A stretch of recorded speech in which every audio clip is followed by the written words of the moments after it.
Hello, learners. Welcome to Reflective Learning. Social welfare supervisor की preparation को आज से हम स्टार्ट करने जा रहे हैं।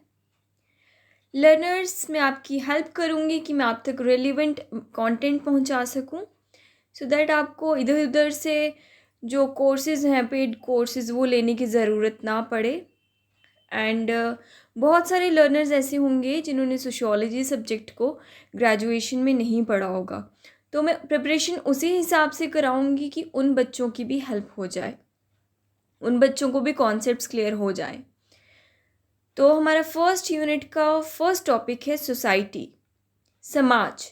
सोसाइटी क्या होता है, समाज क्या होता है। बिफोर स्टार्टिंग सोसाइटी, सबको मैं एक्सप्लेन करना चाहूँगी कि सोशियोलॉजी क्या होता है, क्योंकि many students are new to this term, this branch of social sciences, that is sociology. The word sociology is derived from Latin word socius, meaning companion. जो word sociology है वो derive हुआ है Latin word socius से, जिसका मतलब होता है companion, relationship, और Greek word logi से, जिसका मतलब होता है the study of. इसलिए sociology को हम क्या बोलते हैं? Study of society. इस सोसाइटी की स्टडी, समाज की स्टडी को हम क्या बोलते हैं? Sociology. The term sociology was coined by Emmanuel Joseph Sieyes in 1780। जो टर्म सोशियोलॉजी है ये किसने दी थी first time? Emmanuel Joseph Sieyes ने 1780 में। 1838 में August Comte coined the term for the branch of science which studies human behavior. And 1838 में अगस्त कॉम्ट ने क्या किया? इस टर्म को यूज़ किया, कॉइन किया उस स्टडी के लिए, उस ब्रांच ऑफ साइंस के लिए जो किसको स्टडी करती है? ह्यूमन बिहेवियर को। And who is known as father of sociology? Auguste Comte. Auguste Comte को ही हम फादर ऑफ सोशियोलॉजी बोलते हैं। Okay. Sociology studies human society as interconnected whole. Sociology में हम क्या स्टडी करते हैं? ह्यूमन सोसाइटीज़ को। ह्यूमन सोसाइटीज़ जो एक दूसरे के साथ कनेक्ट करती हैं, रिलेशनशिप में होती हैं। कोई भी इंडिविजुअल आइसोलेशन में नहीं रहता, सब के सब एक सोसाइटी में रहते हैं, एक ग्रुप में रहते हैं। Sociology is the study of human life, societies, groups. और सोशियोलॉजी क्या होता है? स्टडी होती है ह्यूमन लाइफ की, सोसाइटीज़ की, ग्रुप्स की। Its subject matter is are behavioural as social being. इसका जो सब्जेक्ट मैटर है वो क्या होता है? हमारा बिहेवियर, जो हमें सोशल बीइंग बनाता है। ओके। सोसाइटी में क्या होते हैं? ह्यूमन बीइंग्स होते हैं, और ह्यूमन बीइंग्स आपस में क्या बनाते हैं? बॉन्ड बनाते हैं, रिलेशनशिप बनाते हैं। एंड वही बॉन्ड, यही तीन चीज़ें जो है ये क्या मिलके बनाती हैं? Sociology. The task of sociology is to unravel this connection between personal problems and public issues. जो सोशियोलॉजी है इसका मेन टास्क क्या है, इसका मेन काम क्या है? हम क्यों सोशियोलॉजी पढ़ते हैं? हम सोशियोलॉजी इसलिए पढ़ते हैं कि जो पर्सनल प्रॉब्लम्स हैं और जो सोशल प्रॉब्लम्स हैं, जो पब्लिक इश्यूज हैं, उनको हम रिजॉल्व कर सकें। Okay, that's why sociology is important. So learners, अब हम आए हैं मेन टॉपिक पे, जो है society according to our syllabus. And society में हम क्या क्या पढ़ने जा रहे हैं? Meaning, definition, characteristics. किसकी? सोसाइटी की, समाज की मीनिंग को पढ़ेंगे, डेफिनेशन को पढ़ेंगे, उसके करेक्टरिस्टिक्स को पढ़ेंगे। सो वन बाय वन हम इन चीज़ों को एलैबोरेट करते जाएंगे। Okay, we will start with introduction. The term society and culture is used today as a scientific concept by most of the social sciences. जो टर्म सोसाइटी और culture है, इसको हम एक साइंटिफिक कॉन्सेप्ट की तरह यूज़ करते हैं सोशल साइंसेज में. Its most comprehensive definition has been provided in anthropology. इसकी जो मोस्ट कॉम्प्रिहेंसिव डेफिनेशन है वो कहाँ पे मिलती है हमें? एंथ्रोपोलॉजी में. और एंथ्रोपोलॉजी को हम क्या बोलते हैं? The study of human beings. Human beings के ओरिजिन, एग्जिस्टेंस, इन सब चीज़ों के साथ जो डील करता है उसको हम क्या बोलते हैं? Anthropology. Humans are social beings, that is why we live together in society. Human beings क्या हैं? सोशल बींग्स हैं. हम लोग आइसोलेशन में नहीं रह सकते. हमें ज़रूरत पड़ती है दूसरे लोगों की, क्योंकि हम एक समाज में, सोसाइटी में ही सर्वाइव कर सकते हैं. क्योंकि हमें बहुत सारे नॉर्म्स, वैल्यूज़ एक दूसरे के साथ शेयर करनी पड़ती हैं. हमें रिलेशनशिप बनाना पड़ता है in order to develop ourself. Day to day we interact with each other and develop social relationship.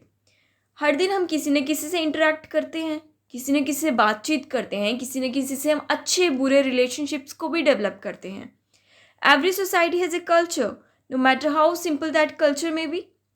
हर एक सोसाइटी का कोई ना कोई कल्चर रहता है, और वो सोसाइटी का जो कल्चर होता है वो कितना भी सिंपल हो सकता है, कितना भी कॉम्प्लेक्स हो सकता है ना. कुछ कुछ सोसाइटीज़ का कॉम्प्लेक्स कल्चर भी होता है. Culture is shared. कल्चर को हम शेयर करते हैं. The members of every society share a common culture which they have to learn. अगर एक सोसाइटी में हम लोग रह रहे हैं, फॉर एग्जाम्पल ABCD 4 सोसाइटीज़ हैं. ए का कल्चर अलग है, वो अपनी जो उनकी ए की कम्युनिटी है उसी में शेयर करेंगे. इसी तरह बी का, सी का, डी का, ये आपस में अपनी अपनी कम्युनिटीज़ में, अपने अपने सोसाइटीज़ में अपने कल्चर को क्या करते हैं? शेयर करते हैं. Culture is not inherited, it is transmitted from one generation to another through vehicle of language. जो कल्चर है वो इनहर्टेड नहीं होता, वो पैदा होते बच्चे के साथ नहीं आ जाता कि आपको यही कल्चर फॉलो करना है. बट जो कल्चर है हमें हमारे पेरेंट्स से मिलता है. जनरेशन टू जनरेशन ये कल्चर जो है लैंग्वेज के मीडियम से, लैंग्वेज के माध्यम से हम दूसरों को ट्रांसमिट कर रहे हैं. Like societies culture differ all over the world. क्या होता है कि दुनिया भर में क्या होता है, अलग अलग तरह के कल्चर्स हैं, अलग अलग तरह की सोसाइटीज़ हैं. और इसी तरह से समाज में आप वेरिएशंस देख सकते हैं. आप अपने इंडिया को ही देख लीजिए. हमारा इंडिया में कितना ज़्यादा कल्चर्स हैं, कितनी ज़्यादा कम्युनिटीज़ हैं, कितनी कितनी सोसाइटीज़ हैं अलग अलग. सबका अलग कल्चर है, सबका रहन सहन अलग है, खाना पीना अलग है. Right. So now we will discuss the concept of society. The word society is usually used as designate the members of specific groups, persons rather than the social relationship of those persons. हम जो word society है उसको क्या बोलते हैं, किसके लिए use करते हैं? जो मेंबर्स रह रहे होते हैं एक स्पेसिफिक ग्रुप में, उसी को सोसाइटी बोलते हैं, उसी को समाज बोलते हैं, रादर देन उनके सोशल रिलेशनशिप्स को. Sometime the word society is use to designate institutions like Arya Samaj और ब्रह्मो समाज. कभी कभी हम सोसाइटी वर्ड को यूज़ करते हैं इंस्टीट्यूशंस के लिए. आर्य समाज, ब्रह्मो समाज, इन इंस्टीट्यूशंस को भी हम समाज बोलते हैं ना, सोसाइटी, और इनके लिए भी यूज़ करते हैं. Society is a word use in daily routine life with a particular meaning. Day to day life में हम बहुत बार सोसाइटी वर्ड को यूज़ करते हैं. Everyone often define society as aggregation और कलेक्शन ऑफ इंडिविजुअल्स. और हर एक क्या करता है, डिफाइन करता है सोसाइटी को मतलब अपने तरीके से. किस तरह से? कुछ लोग बोलेंगे कलेक्शन ऑफ इंडिविजुअल्स हो गया, कुछ बोलेंगे इस सोसाइटी में क्या है, इनके रिलेशनशिप्स इस तरह से हैं तो ये इस सोसाइटी के हैं, इनकी नॉर्म्स एंड वैल्यूज़ इस तरह की हैं, ये इस सोसाइटी के हैं. और इसी तरह से डिवीजन किया जाता है सोसाइटी का, ये सोसाइटी, वो society. The term society refers not just to a group of people but to a complex patterns of norms of interaction that exist among them. जो टर्म सोसाइटी है वो सिर्फ हम लोगों के लिए नहीं यूज़ कर सकते, लेकिन जो उस समाज के, उस सोसाइटी की डिफरेंट वैल्यूज़ हैं, नॉर्म्स हैं, किस तरह से वो एग्जिस्ट कर रहे हैं, किस तरह से एक दूसरे के साथ इंटरैक्ट कर रहे हैं, ये सब चीज़ें हर एक समाज में होती हैं, उसको हम सोसाइटी बोलते हैं. नॉट ग्रुप ऑफ पीपल को हम सोसाइटी नहीं बोलते. In terms of common sense society is understood as tangible object. अगर हम कॉमनली बात करें तो सोसाइटी क्या है? टेंजिबल है, जो हमें दिखता है, एग्जिस्ट कर रहा है. वेयर सोशियोलॉजी और एंथ्रोपोलॉजी के अकॉर्डिंग ये इनटेंजिबल एंटिटी है. मतलब इसको हम देख नहीं सकते, इसको हम मतलब फील कर रहे हैं, देख नहीं सकते. ये एग्जिस्ट कर रहा है कि नहीं कर रहा हमें नहीं पता, according to sociology and anthropology. It is a mental construct which we realise in everyday life but के नॉट सी। ये एक मेंटल कॉन्स्ट्रक्ट है जिसको हम देख नहीं सकते बट रियलाइज़ कर रहे हैं कि एग्जिस्ट कर रहा है। ये है सोसाइटी नाम की कोई चीज़ है इस दुनिया में। The important aspect of society is the system of relationship, the pattern of norms of interaction by the members of the society. मैं बात कर रही थी मेंटल कॉन्स्ट्रक्ट है। एवरीडे लाइफ में हम लोग क्या करते हैं, इसको रियलाइज करते बट देख नहीं सकते। हम बोलते हैं ना चार लोग, क्या बोलेंगे? कौन से चार लोग देखे? कभी कभी नहीं देखे हमने वो चार लोग कौन से हैं, बट हम लोगों को इतना खौफ रहता है कि वो चार लोग हमारी बातें करेंगे। समाज के वो चार लोग जो हैं उनको हम देख नहीं सकते, इनटेंजिबल है वो, तो हम उनकी बात करते हैं। The important aspect of society is the system of relationship. ये सिस्टम ऑफ रिलेशनशिप होता है सोसाइटी में। The pattern of norms interaction by which the member of society maintain themself. हर एक सोसाइटी में नॉर्म्स वैल्यूज़ होती है, इंटरेक्शन होती है एक दूसरे के साथ, जिससे हम सोसाइटी को मेंटेन कर सकते हैं, खुद को मेंटेन कर सकते हैं। Some anthropologist says that society exist only when the members know each other.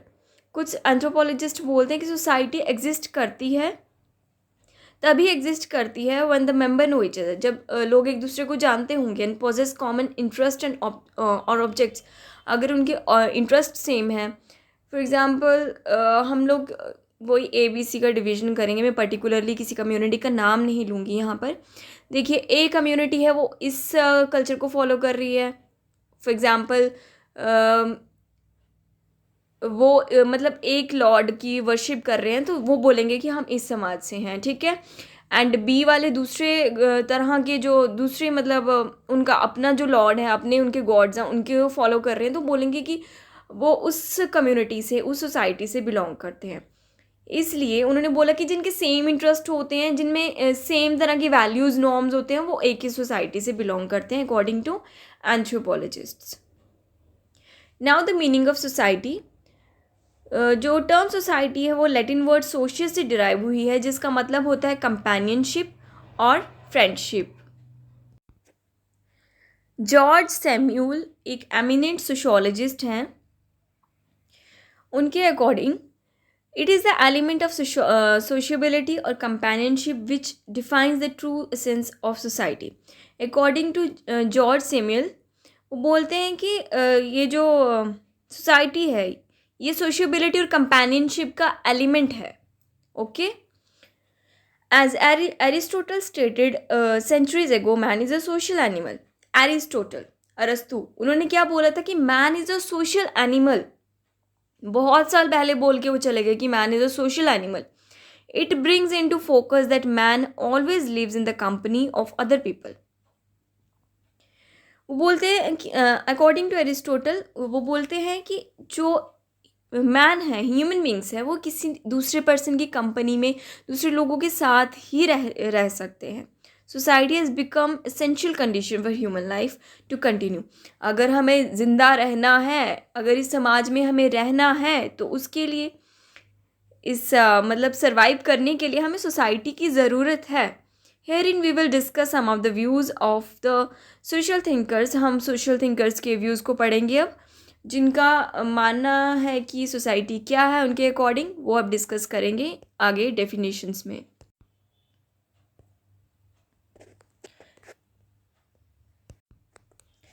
Now definition of society.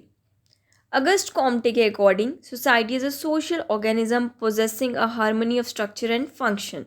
August Comte बोलते हैं कि सोसाइटी क्या है? सोशल ऑर्गेनिजम्स का ग्रुप होता है जो हार्मनी ऑफ स्ट्रक्चर या फिर फंक्शन को क्या करते हैं, पॉजेस करते हैं। इमाइल ड्यूरिकम, वो बोलते हैं कि society is a reality in its own right. वो बोलते हैं कि सोसाइटी अपने आप में ही एक राइट है। Talcott Parson, society is a total complex of human relationship. ये बोलते हैं कि सोसाइटी एक कॉम्प्लेक्सिटी है ह्यूमन रिलेशनशिप्स की, जो they grow out of the action in term of means and relationship intrinsic और सिम्बॉलिक। मतलब क्या बोलते हैं, society is a total complex of human relationship. Complexities है हमारी सोसाइटी में। हम क्या करते हैं जब हम इस सोसाइटी में रह रहे होते हैं, कुछ ना कुछ चीज़ें बहुत ईजी होती हैं, कुछ बहुत कॉम्प्लेक्स होती हैं, और कुछ रिलेशनशिप्स भी बहुत टफ होते हैं। बहुत सर्वाइव करना एक हमारे लिए टास्क है कि हम सोसाइटी में कैसे सर्वाइव करेंगे। Okay, it's not easy, it's not easy to survive in this society. It is very complex. There are very complexities in this relationships and all the things that are present in our society. According to G.H. Mead, conceived society is an exchange of gestures which involves the use of symbols. हाँ, इसमें क्या उन्होंने बोला कि जो हमारे gestures होते हैं, हमारे फिज़िकल जेस्चर्स जो हम करते हैं, जिसमें हम सिम्बल्स वगैरह यूज़ करते हैं, ये सोसाइटी इन चीज़ों को इसमें सोसाइटी में इन चीज़ों का एक्सचेंज होता है. Maurice Ginsburg defines society as a collection of individuals united by certain relationships or mode of behavior which mark them off from others which do not enter into these relationships or who are different for them in behavior. इसकी बात हमने पहले भी की थी कि क्या होता है कि उन्होंने बोला था कि हर एक सोसाइटी में क्या होता है, वही लोग एक समाज में आएंगे, एक सोसाइटी में आएंगे जिनमें सिमिलैरिटीज़ हैं, जो एक दूसरे के साथ सिमिलर्स हैं. जो ए ग्रुप के पीपल हैं उन लोगों में सिमिलैरिटीज़ हैं, that's why they belong to a group. जो बी ग्रुप के पीपल हैं they have that similarities, that's why they belong to the B group. Okay, now according to Cole, society is a complex of organized association and institution with community. इन्होंने बोला है कि society में organised institutions और associations होती हैं जो किसके साथ ऑर्गेनाइज की जाती हैं, सोसाइटी के साथ. But there is complexity in our society. Society is not yet simple. जैसे हम बोलते हैं कि समाज बहुत सरल हो सकता है, वो नहीं है. It is difficult to understand the complexities of society, and there are many issues, many problems. That's why we use sociology to resolve all the social problems that exist in our society. Okay. Now we will discuss about the characteristics of society. Society के क्या major characteristics हैं, मतलब क्या क्या उनका क्या बोलते हैं characteristics को हिंदी में क्या बोलेंगे पता नहीं, क्या क्या फीचर्स हैं उनके, जिससे हम बता सकते हैं कि ये इनके फीचर्स होने चाहिए सोसाइटी में. First one is population. पहला क्या है? पॉपुलेशन. अ सोसाइटी मस्ट है पॉपुलेशन. हर एक सोसाइटी में क्या होती है? पॉपुलेशन होती है ना. Without a group of people there is no society. Without group of people कोई भी सोसाइटी एग्जिस्ट नहीं करेगी. Of course, society refer not to a group of people, but to a system of relationship. But for the establishment of social relationship, group of people is necessary. क्या बोला गया है कि society, हमने पहले बात की थी ना कि ग्रुप ऑफ पीपल को हम सोसाइटी नहीं बोलते, लेकिन सोशल रिलेशनशिप्स को हम सोसाइटी बोलते हैं. लेकिन अगर हमें क्या करना है, हमें सोशल ग्रुप्स की रिलेशनशिप्स को बढ़ाना है, तो हमें क्या ज़रूरत तो पड़ेगी ना ग्रुप ऑफ पीपल की. दिस पीपल इज सेल्फ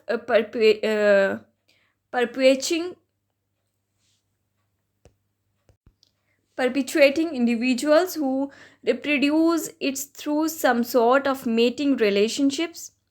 क्या होता है कि हम लोग जब एक समाज में रहते हैं तो हमें अगली जनरेशन का भी तो सोचना है. That's why mating is important in order to for reproduction of individuals, to produce new individuals. Society में क्या करते हैं हम? रिलेशनशिप्स की ज़रूरत पड़ती है. Hence it is the first requirement of the society. That's why population is important in our society. Next one is society is abstract. Now what is abstract? Abstract क्या होता है? एब्स्ट्रैक्ट होता है जिन चीज़ों को हम इमेजिन करते हैं. Okay, as MacIver opines society is a web of social relationship. MacIver के अकॉर्डिंग सोसाइटी क्या है? Web of relationship. We can not see this relationship but we can feel it. हम इन रिलेशनशिप्स को देख नहीं सकते, बट इनको हम क्या करते हैं? फील करते हैं, इमेजिन करते हैं ना. एब्स्ट्रैक्ट थिंग है, एब्स्ट्रैक्ट थिंग को हम फील कर सकते हैं, देख नहीं सकते. Hence it is a abstract concept. According to Wright, society is essence means a state और कंडीशन। उनके अकॉर्डिंग सोसाइटी क्या है? कोई एक स्टेट है, एक कंडीशन है, अ रिलेशनशिप एक रिलेशनशिप है, and therefore necessary an abstraction, इसलिए एब्स्ट्रैक्शन ज़रूरी है इसमें। Besides, society consists of customs, tradition, folkways, modes, and culture, which are also abstract. Hence, society is abstract in nature. इन सब चीज़ों के अलावा भी सोसाइटी में कस्टम होता है, ट्रेडिशन होता है, फोकलोर्स, मोड्स, कल्चर्स, ये सब चीज़ें क्या एब्स्ट्रैक्ट हैं। दैट्स वाई हम क्या बोलते हैं, सोसाइटी का एक इम्पॉर्टेंट करेक्टरिस्टिक है, that is abstraction. And next one is society is dynamic. Dynamic का मतलब चेंजेबल, ठीक है। The nature of society is dynamic, change होता जा रहा है, कोई ना कोई चेंज हो रहा है। Society is not static, society में लगातार कुछ ना कुछ बदलता जा रहा है, डेवलपमेंट होती जा रही है, चेंजेस आ रहे हैं, लोगों की थॉट प्रोसेस चेंज हो रही है। पुरानी सोच अब पीछे रह रही है और नई सोच आगे बढ़ रही है। तभी तो समाज चलते हैं, तभी तो दुनिया में डेवलपमेंट होती है। एवरी सोसाइटी चेंज कॉन्टिन्यूसली, लगातार चेंजेस आ रहे हैं। Old custom, tradition, folkways, values and institution got changed and new customs and values take place. पुराने कस्टम, ट्रेडिशंस, folkways, values, ये सब चीज़ें बदल रही हैं। अब न्यू वैल्यूज़ डेवलप हो रही हैं, उनकी जगह नई वैल्यूज़ आ रही हैं, न्यू कस्टम्स आ रहे हैं। Society changes from its traditional nature to modern nature. Traditional nature से अब सोसाइटीज़ मॉडर्न हो गई हैं। आजकल की सोसाइटी को हम ट्रेडिशनल सोसाइटी नहीं बोलेंगे, आजकल की समाज को हम क्या बोलते हैं, मॉडर्न सोसाइटी। डेवलपमेंट जो हो रही है, और डिफरेंस भी तो देखो, पुराने समाज के लोगों को देख लो, कंपेयर कर लो, अभी भी अपने जनरेशन्स हैं, हमारे ओल्ड जनरेशन्स को आज की प्रेजेंट जनरेशन के साथ कंपेयर कर लो, and then you will find the differences. Change कितना ज़्यादा हो चुका है। Hence it is one of the important characteristic of the society. और ये जो डायनेमिज्म है, ये क्या है, एक इम्पॉर्टेंट करेक्टरिस्टिक है किसका, सोसाइटी का। Next, permanent nature. Permanency is another important characteristic of society. Permanency is another important characteristic, ये भी एक बहुत ज़्यादा ज़रूरी करेक्टरिस्टिक है किसका, सोसाइटी का। It is not temporary organisation of individuals. क्या होता है कि सोसाइटी कोई टेम्परेरी ऑर्गेनाइजेशन नहीं है। Society continues to exist even after the death of the individual member. Society is a coherent organisation. For example, मैं अपनी बात कर लेती हूँ। इफ़ आई डाई, अगर मैं मर जाऊँगी, जब उसके बाद क्या होगा, मेरे पेरेंट्स के जिन जिन लोगों के साथ रिलेशनशिप्स हैं वो ख़त्म थोड़ी हो जाएंगे, वो एग्जिस्ट करेंगे, वो वैसे ही एग्जिस्ट करेंगे जैसे पहले थे। क्योंकि समाज में किसी एक इंसान के चले जाने से रिश्ते ख़त्म नहीं होते, ये आपने सुना होगा। सोसाइटी में ये चीज़ें कंटिन्यू रहती हैं, और ये सोसाइटी जो है ये परमानेंट है, इसका परमानेंस है, एग्जिस्ट करेगी। मेरे होने ना होने से सोसाइटी को फ़र्क नहीं पड़ेगा, right. So now interdependence, next characteristic है interdependence. Interdependence is yet another crucial aspect of civilization, demonstration this connection. Interdependence बहुत important aspect है किसका, जो civilization है उसका, society का। The well-known Greek philosopher Aristotle once said, "Man is social animal." ये term आप जगह जगह पढ़ेंगे, क्योंकि यही चीज़ें सोसाइटी, समाज, ये चीज़ें रिपीट होंगी। सो एरिस्टोटल की ये टर्म तो हर जगह मोस्टली मिलेगी आपको। ग्रीक फिलोसोफर एरिस्टोटल के according man is a social animal, और हम लोग अकेले नहीं रह सकते, आइसोलेशन में नहीं रह सकते, इसलिए हमें एक दूसरे पे इंटरडिपेंड होना पड़ता है। सोशली, इमोशनली, फिजिकली हम लोग डिपेंड होते हैं एक दूसरे के ऊपर। This interdependence is crucial for each member survival and wellbeing. ये बहुत ज़्यादा ज़रूरी होता है for the survival of individuals in the society. Nobody is self sufficient, कोई भी सेल्फ सफिशिएंट नहीं है। जब क्या होता है, क्या होता है कि जब हम बच्चे होते हैं तो हमें फूड के लिए, हाउस के लिए, सिक्योरिटी के लिए हमारी जो नीड्स हैं वो कौन फुलफ़िल करता है, हमारे पेरेंट्स करते हैं। हमें रिलाई रहना पड़ता है उनके ऊपर, that they will fulfil our needs, we depend on them. हम खुद से तो नहीं कमा के लाते ना, तब हमें डिपेंड होना पड़ता है। And when we grow up हम लोगों के ऊपर इमोशनली डिपेंड हो जाते हैं, राइट? हमारी इमोशंस इस तरह से हम लोग इंडिविजुअल्स ह्यूमन बींग्स का है ही ऐसा कि हम अकेले में नहीं रह सकते, पागल हो जाएंगे अकेले में. This level of connection grows exponentially as society develops. इस तरह के जो कनेक्शंस हैं वो डेवलप होते रहते हैं सोसाइटी में, because man and women are biologically interdependent. Man and women biologically interdependent है. मेल फीमेल एक दूसरे की तरफ अट्रैक्ट करते हैं and they are interdependent for the needs, biological needs, physical needs, emotional needs. हर एक समाज में ऐसा ही होता है. They have to depend on each other. Families were the first society. और फैमिलीज क्या होती हैं? फर्स्ट सोसाइटी होती है जिससे हमारी नीड्स की फुलफिलमेंट होती है in our childhood. Interdependence exists between organization, communities and societies as well as individuals. Interdependence organisations के बीच में भी होता है, कम्युनिटीज़ के बीच में भी होता है, सोसाइटीज़ के बीच में भी होता है, और जैसे मैं बात कर रही हूँ इंडिविजुअल्स के बीच में भी होता है. वी हैव टू, हमें रहना पड़ता है डिपेंड, हम नहीं रह सकते अकेले. यही तो है समाज में. अकेला कोई भी नहीं रह सकता. मतलब इमोशनल डैमेज हो जाएगा, हम इमोशनली डैमेज हो जाएंगे, बिल्कुल ख़त्म हो जाएंगे, डिप्रेशन में चल जाएंगे अकेले रह के. Then we have cooperation. It is another important feature of society. Collaboration is fundamental to the development of society. और सोसाइटी की डेवलपमेंट के लिए कॉपरेशन बहुत ज़्यादा ज़रूरी है. The foundation of society is cooperation. Cooperation के बिना सोसाइटी की ग्रोथ नहीं हो सकती. अकेला आदमी समाज को ग्रो नहीं कर सकता. Without cooperation people are unable to live pleasant lifestyle. बिना कॉपरेशन के लोग एक कंफर्टेबल लाइफ नहीं जी सकते भाई. The foundation of the society in family. Cooperation prevent mutual destruction and leads to saving.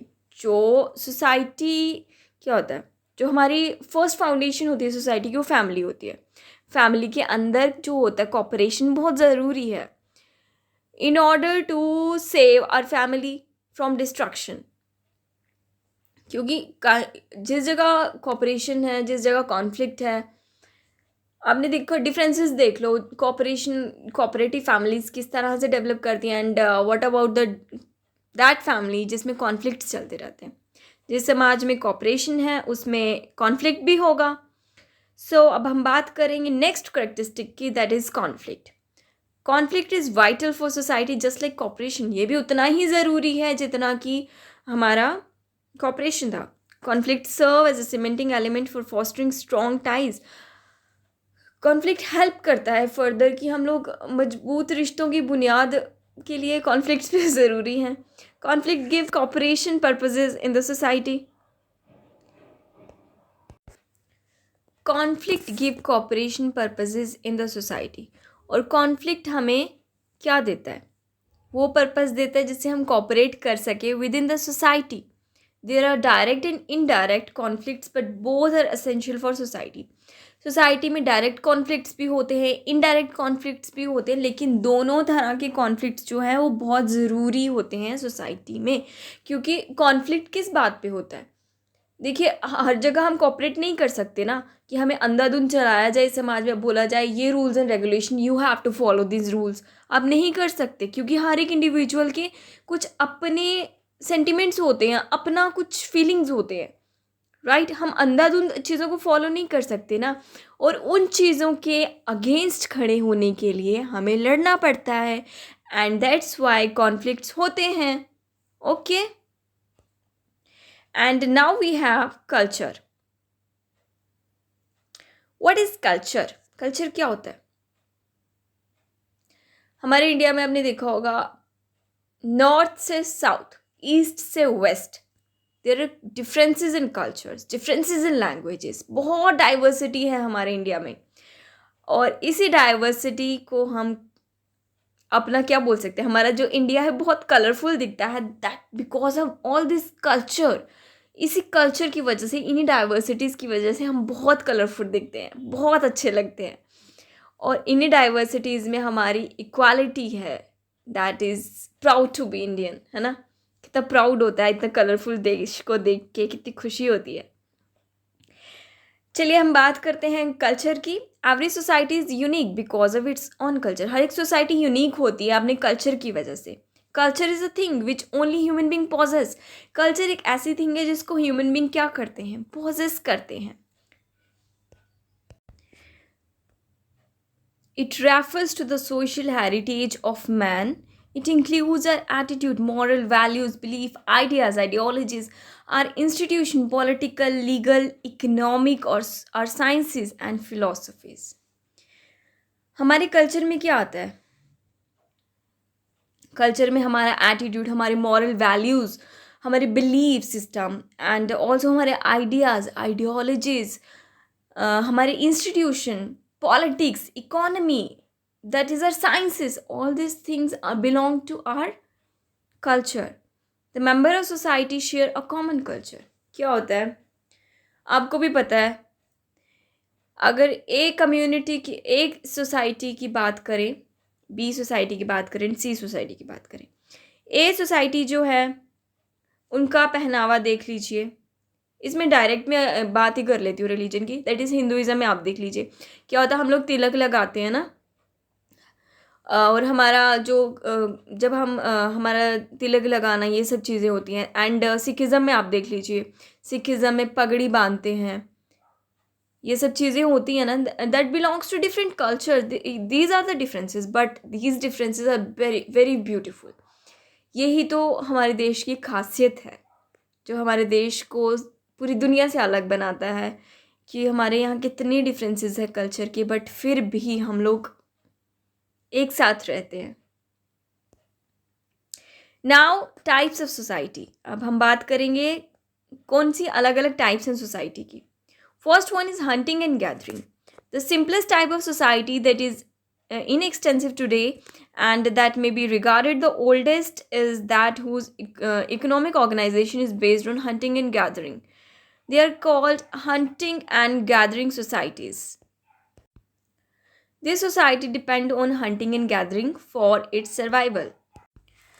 जो सिंपलेस्ट टाइप ऑफ सोसाइटीज़ जो हैं वो हमारे एंशियंट पीरियड में देख लीजिए, जब हमारा सिविलाइजेशन स्टार्ट हुआ था उससे भी बहुत पहले, राइट. दैट इज़ उस टाइम पे हंटिंग एंड गैदरिंग करके लोग अपना सर्वाइवल करते थे, ठीक है. और उनको हम हंटर एंड गैदरर्स भी बोलते थे because they depend for their livelihood on hunting and gathering. उनको फार्मिंग वगैरह का कुछ नहीं पता था. दे डोंट इवन नो कि प्लांटेशन कैसे करनी है, किस तरह से सोसाइटीज़ में रहना है. उनको जहाँ से खाने के लिए मिलता था वो उसी तरफ मूव करना शुरू कर देते थे.